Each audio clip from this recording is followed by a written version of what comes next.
Japan quality. Yokohama, your tire.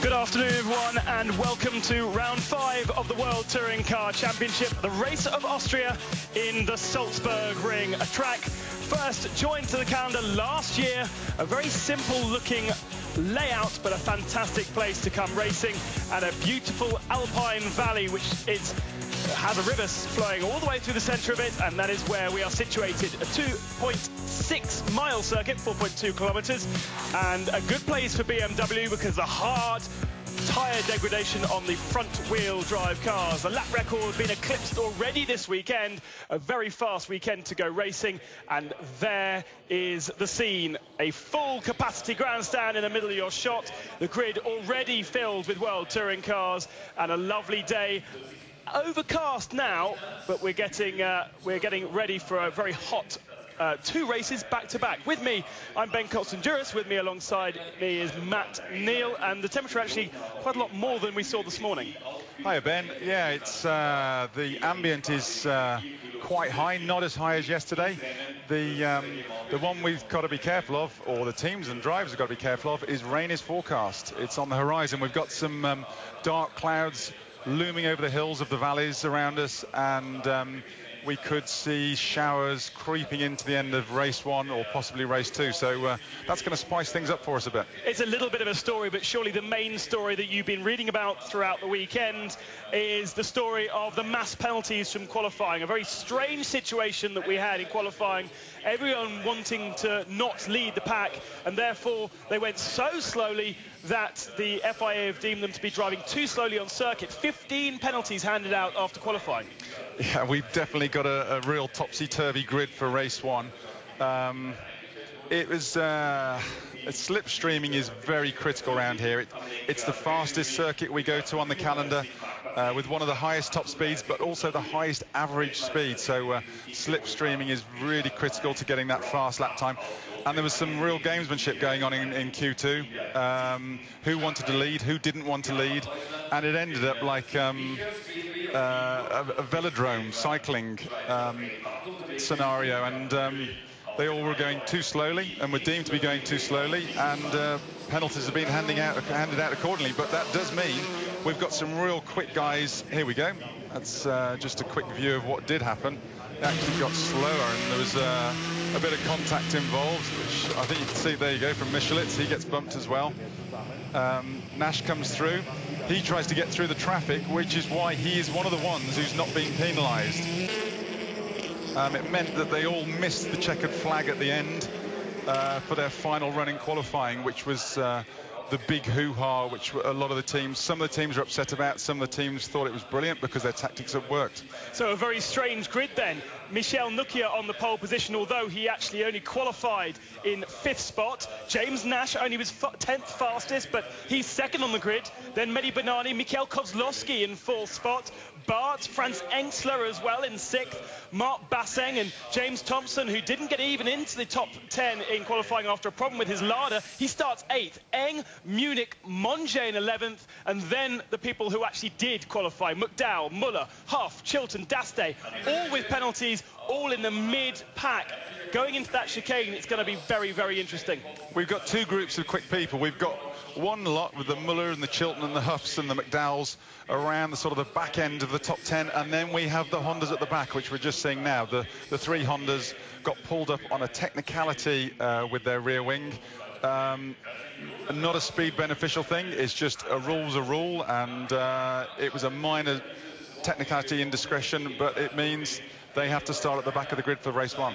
So a very strange way, or a different way, to apply the penalties here. What they did was they took the start at the qualifying position and then added the penalty to it. So, for instance, Ivan Muller had a penalty and it started first. He had a 12 grace penalty, therefore he starts in 13th spot. And you apply that all the way through, it sort of makes sense for the grid and does put Nukia and Nash on the front row. The beautiful Salzburg Ring in Austria is the venue for the 5th round, and we're just having a quick look at the spectators that line the circuit. Even Norbert Mikeli still has fans coming from Hungary. Alex McDowell was the least penalised of the penalised drivers, if that makes sense. Qualifying in 4th spot, but he's been dropped down to 12th after an 8th-place grid penalty. Also, something like 40,000 euros with fines were brought out last night as well. And it's going to be a challenge. McDowell, teammate James Nash, was the one driver in practice that we saw having a puncture, the initial left front puncture that we saw so much of last year, and not too much to worry about, apparently, from the Bamboo guys. We saw a number of cars. I mean, obviously tyre wear is a massive issue here for the front wheel drive boys predominantly, but it can bring it into the rear wheel drives as well. There's a lot of curves, high speed corners where the tyres are loaded up for a long time. Warm-up saw a number of teams and drivers doing race simulations. Nash did one.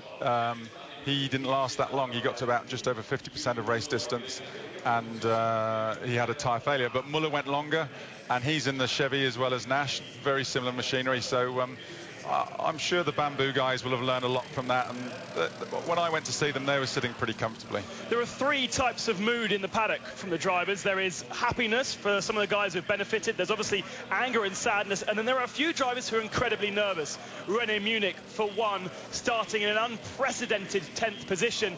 The owner of allinkle.com, the man who's brought this team from the FIA GT Championship to the World Touring Car Championship, hired Rob Huff.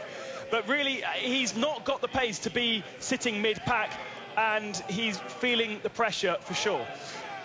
Oh, absolutely, for sure. I mean, he's been starting the sort of the back end of the teens at the previous round so far. So it's going to be interesting because the Salzburg Ring is one circuit where it does get very busy very quickly. Well, we have a chicane. Oh, and James Thompson's got a new helmet for the race. Not wearing the traditional silver and Union Jack, but in fact just a complete new carbon black helmet, and he will start in 8th position. Now, I think he could have qualified about 8th position because he had the pace, but again, misfortune struck him in qualifying.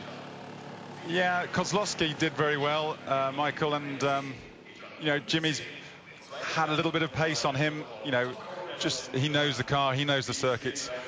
He's an established benchmark in the team. That's why Lada Sport we've taken him on and have him.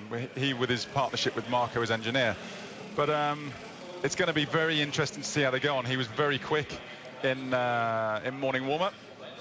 They have got a weight advantage over the Chevrolets and Hondas at the moment with the regulations. So it'd be good if he could put those assets to his use today. Yeah, the circuit in terms of characteristics very much like Monza and Marrakesh, with a long back straight, the fast slippery cars are the ones that will benefit most. And as you said, Lada, the lightest of the cars, no weight. In fact, I think they're -40 in comparison to some of the other drivers and other teams. And there is Franz Engstler, 6th on the grid, one of his highest starting positions for a long time, and celebrating some sort of a benchmark this weekend as well. Yeah, he's had 25 years racing at the Salzburg Ring. His first race here, he was actually teammates with Michael Schumacher. So he's seen a lot, he's done a lot, and he's still here, and he's lining up 6th on the grid today. So, I mean, he's just an inspiration for everybody. And he can still race. I mean, he won at the Oschersleben last year, so he's still a man to contend. Yeah, they've been struggling. Well, all BMWs have really been struggling. This car, the same car that Stefano D'Aste took to victory here last year, Freddie Bart, still getting used to the rear-wheel drive. He was a Seat driver 2 years ago and struggling a little bit with the rear-wheel drive. Here's another man, though, that is in a place that he doesn't recognise, certainly in the World Touring Car circles. Mikhail Kozlowski, 23 years old, no points scored as yet in the World Touring Cars. He has experience from the Russian Championship, but World Touring Cars are a different kettle of fish. He definitely fits into the James Thompson mould with the haircut, doesn't he? But He looks like James's son. People have been able to say that for me for a few years now, but no one's been able to say it to Tomo yet. Mehdi Banani coming off the back of an incredible weekend at the Hungaroring, his best ever results there. A very different circuit here. The BMWs have been laden with a bit more weight as well to slow them down with the compensation. And Mehdi being gifted that third place grid spot should be an interesting one to watch. It's not really a BMW circuit until the second half of the race, is it? Yeah, the Moroccan, he can screw some good laps together. So you put him at the front and he can drive a good race and with a strong car. But this is going to be a good danger man for a result.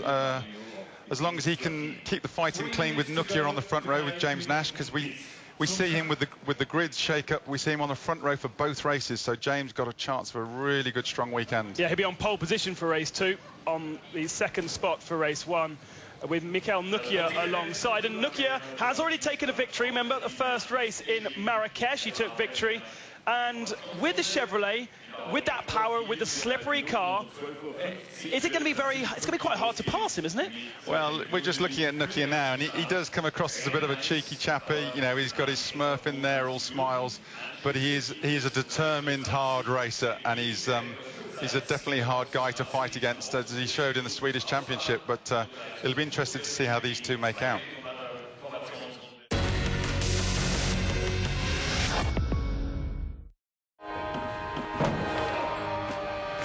And up, come on.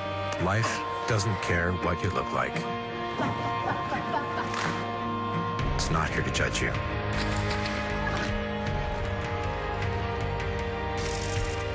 It knows it's not always pretty, easy, or perfect. Life simply asks that you join it.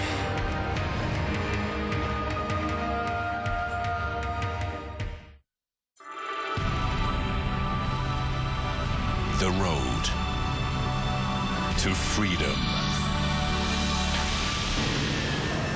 Japan quality. Yokohama, your tire.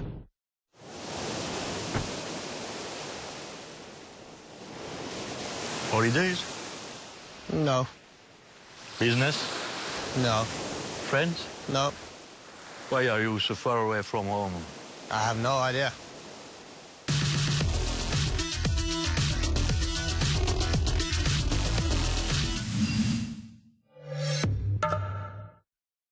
If you love great sport, step this way, because it's now free.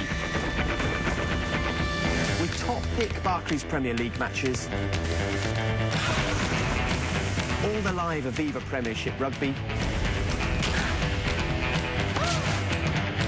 tennis from the WTA. Good guest. Thank you. And much more.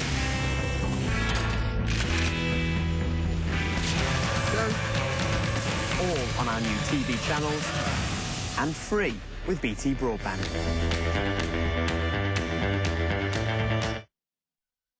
This is a sunset, and I've seen it in 79 countries. I grace saloon bars, wine bars, even spent time behind bars. I met rising stars, fallen stars, film stars. I've known the lips of many women, factory girls, pin-up girls, even a Miss World. But there is so much more to see. I am San Miguel. Una vida bien vivida.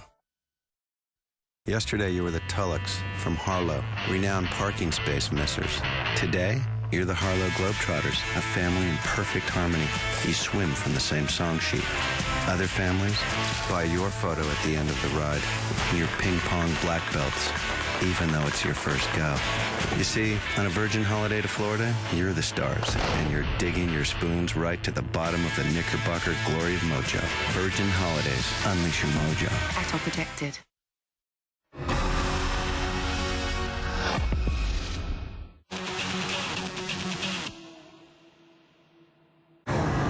Japan quality.